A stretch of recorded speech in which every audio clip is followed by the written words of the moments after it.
গোসলের নিয়াত নাওয়াইতুয়ান গুসলা লিরাফিল জানাবাতি অর্থ আমি নাপাকি দূর করার জন্য গোসল করছি।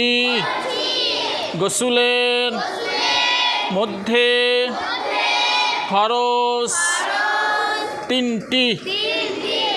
নাম্বার মুখ ভরে কুল্লি করা।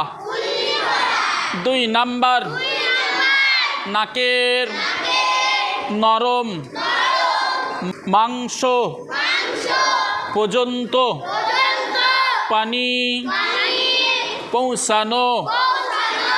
3 নাম্বার সারা শরীরে এমনভাবে পানি পৌঁছানো যেন বিন্দু মাত্র শুকনো না থাকে।